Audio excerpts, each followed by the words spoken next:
Baron Corbin calls out AEW fans, and we talk about it next on the Squared Circle Psychobabble.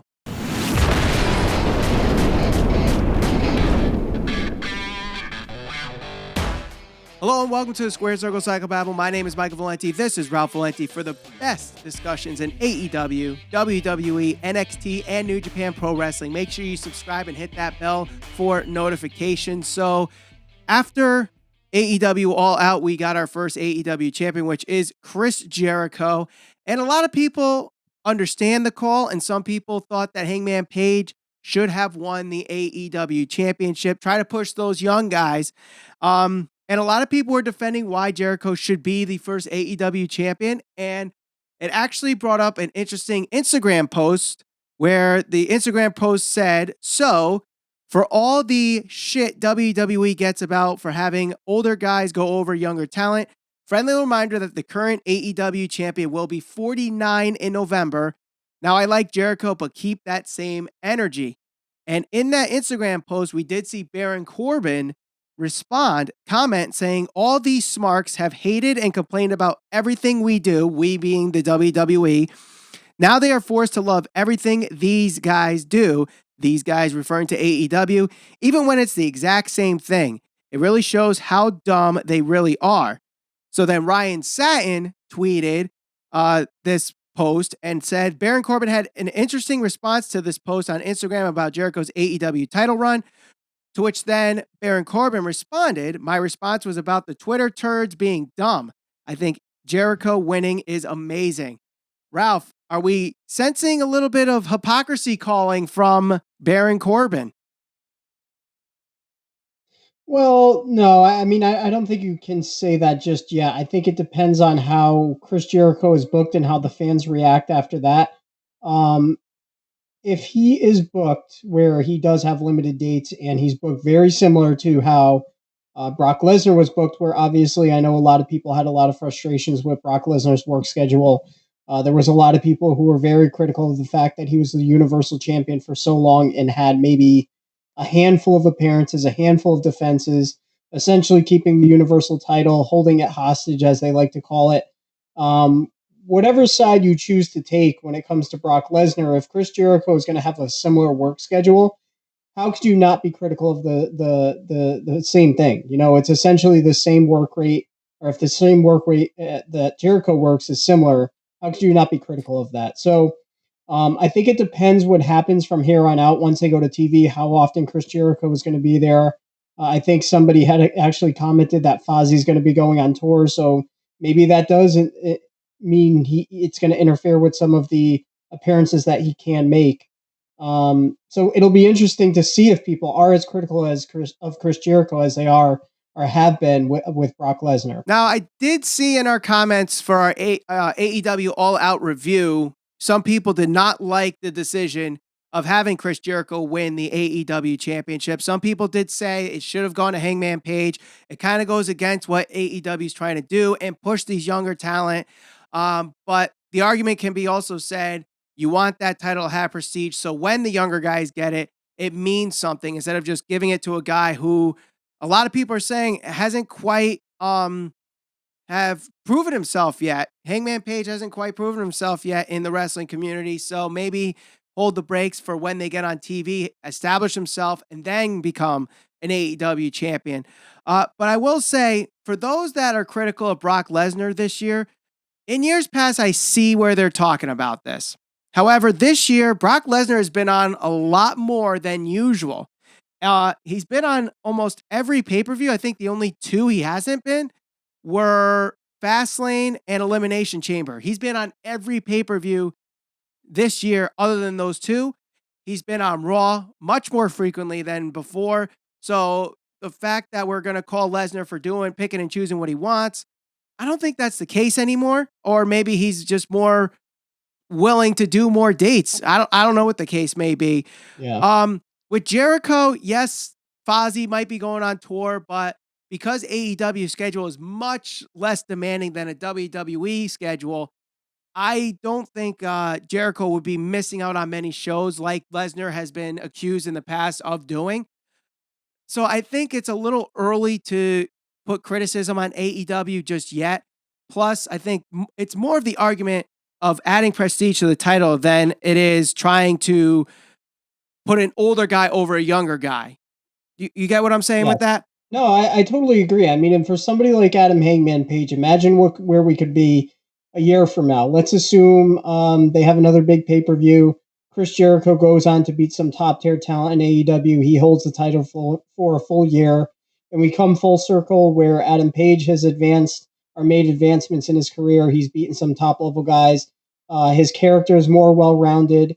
And then he takes the title off Chris Jericho. That will mean more than having him be the first champion, in my opinion. So, yes, I think it was the right call having Chris Jericho go over, be the first heavyweight champion, because he does add instant prestige to that title. He can really use his persona and his character, and not only that, but obviously his years worth of experience to really build that title and make it mean a lot. So that way, when it is, whether it's Hangman Page or another guy like MJF or whoever else, one of those younger guys, them taking the title off of Chris Jericho, who's held the belt and had a longer prominent reign, that means a lot. So I get it. I understand why they did it. I don't disagree with it.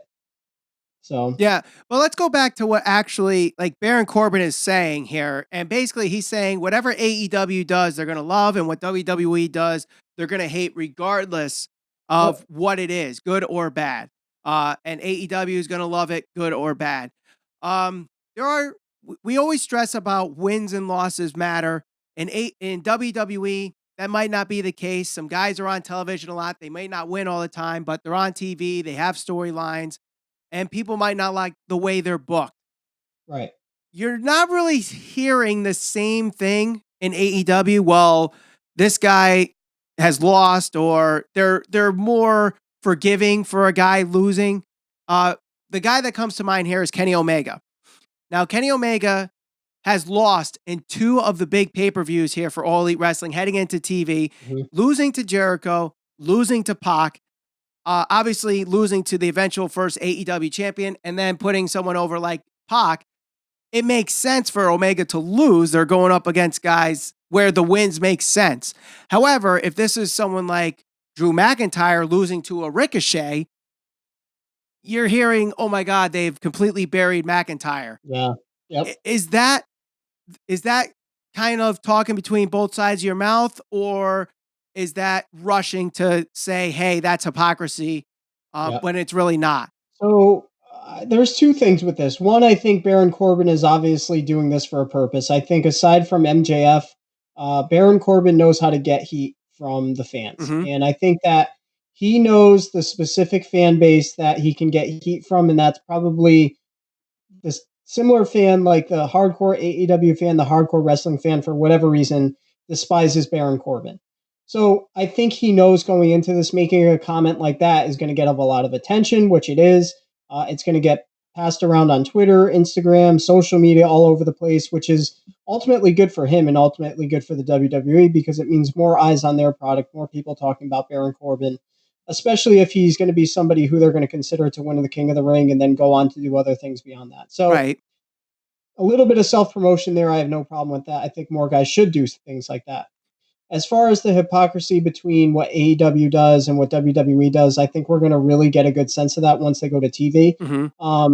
AEW to me has had an advantage over the WWE in this point so far, because they've had limited shows that they've had to work. They've had limited time to limited platforms to promote their matches on, where they're really pushing these matches on YouTube and little vignettes here and there. They haven't really been put in a position where they've had to, build a storyline week after week after week over the course of, producing live television. So once they go to live TV, we're really going to see what they're made of. Right. And we're going to see how the fans react to certain things. If Kenny Omega goes out there and goes, loses a couple matches here and there on live TV, once they, do their weekly television, are fans going to be as critical of AEW in comparison to, like you said, somebody like a Drew McIntyre or the Revival? Now, not giving WWE a pass, because certainly I think they can book their talent a lot better. They don't do themselves any favors Right. in that department. But it will be interesting to see once they go to TV.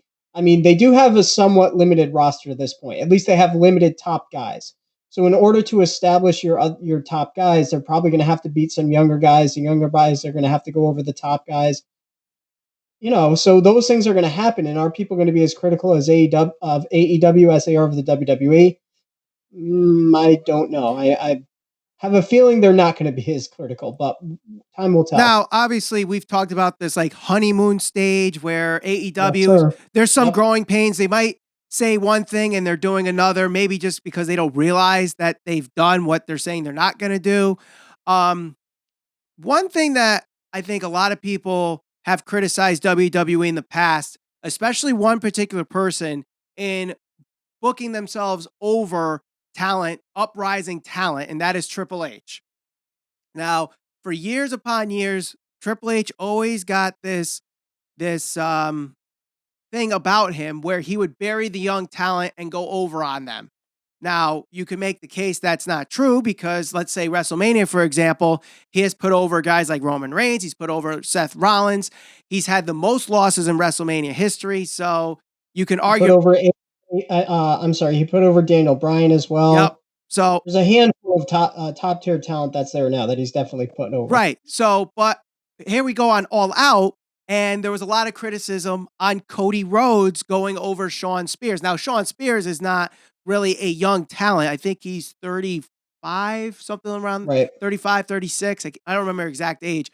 But if Cody starts winning matches that people would think that the other person should win, or even SCU, where you have Christopher Daniels, who's part of the backstage crew there. He's the talent relations, the head of talent relations, and SCU going over the Jurassic Express. Are we starting to see here where like some of these guys with backstage roles are putting themselves over the younger talent, even though we know the Jurassic Express are hugely Yep. over and Shawn Spears really needed the win? Where if WWE did this, you know that people would be saying, oh, he's only winning because Vince likes this guy, or Triple H is this, or, you'd be hearing a lot more reasons why they won negatively than, oh, we like SCU, so we're fine with them winning. Mhm. I mean, I definitely think it's a legitimate concern. I definitely think it's something that fans should pay attention to and call out if they feel like, the VPs of AEW and people in higher ranking positions are putting themselves over younger talent, which I don't know if we're certainly at that point yet. Do I think Shawn Spears could have used the win over Cody Rhodes more so than Cody Rhodes needed the win? Yeah, I do. But you know what? The one thing I try to be um, a little more forgiving on is letting the stories play out, because Shawn Spears can easily get that win back and they can build him up over time. But as it stands right now, I'm still kind of scratching my head at that decision. But you know what? They're the VPs. They make those decisions and they make those booking decisions of who goes over and stuff. But back to the point of booking yourself to go over younger talent, I definitely think that because they do hold higher positions in the company, obviously Cody being a VP, the Young Bucks having executive positions, and Omega, you know, certain cases, can you make that criticism? Of course you can. And I think it should be a little concerning that they're in those positions because when you think back to some of the issues within WCW, when guys like Kevin Nash and Hulk Hogan had creative control, or Kevin Nash, who was on the booking committee, I think, back in WCW, there was serious issues in Right. WCW because you had all this young talent and the older talent that wouldn't necessarily step aside. At least that's the way the story is told. Guys like Chris Jericho, guys like Eddie Guerrero, your Chris Benoit's, Malenko's, Rey Mysterio's. They couldn't get over. They didn't get their opportunities because the guys who were older, um, as they say, were in their way, and they were in certain positions within WCW. Now, is that going to happen in AEW? I certainly hope not. But can it happen? Look, if you're like a younger guy, let's say Darby Allin to a certain extent, Mm-hmm. and I'm not saying this is never going to happen, but let's say Darby Allin is somebody who's really hot with the crowd. He gets over and everything else, and um, he's on a tear where people are just resonating with everything he's doing. And then you book him to lose to like Cody again, or you not I shouldn't say again, but you book him to lose to Cody, or you book him to lose to Kenny Omega. Can people be critical of that and say, well, look, they're burying young talent? Of course, you open yourself for that criticism because you hold these positions in the company. Now, I hope they don't do that. I don't think they deliberately do that because they've formed this company for the younger guys. But if a younger guy wants to put their spin on it and go out there and do a podcast or whatever afterwards after they leave AEW, they can certainly get that notion out there that there are issues within AEW that may not even exist. Right. So it's always going to be there. In 5 years from now, I'm sure somebody will come out with some type of interview or go on a podcast and say certain things about somebody that's higher up within the company that they didn't get their opportunity. I mean, it happens all the time in wrestling. Right. No, it So definitely does. I don't think AEW will be any exception to that. And it's just we'll see what happens and how the fans react to those situations once they start to unfold. Right. Now, one thing I do want to say is I don't want this to end up with like this turn the other cheek, turn a blind eye kind of thing, because AEW is the new fresh thing. It's going to happen. And I've seen that on social media where whether they notice it or not, they complain about one thing, but then praise the same exact thing, or vice versa. They'll praise one thing, but then complain when another person's done it. And, you know, I might be at fault for this as well, where I might say something about a guy, but then you see the exact same thing on a different promotion. And when I get called out on it, I might not even realize it, but then I get called out on it. You know, like for example, like Orange Cassidy. We've talked about Orange Cassidy a lot on this podcast recently, Right. saying how he's a joke to the business. It's unrealistic. But then you have people out there saying, well, is a dead man wrestling? You know, I mean, and it's like, well, now you think about it that way, a dead man makes no sense. And it, like, how can you do that? Or the fact that someone's finisher was putting on a sock puppet and choking them, or doing a snake and jabbing them. So, I mean, we even do it here and not even realize it. So it happens to any wrestling fan where you think one thing is completely stupid, then realize, oh my God, they're doing it, and you praise it. Another point that I want to make, same thing happens.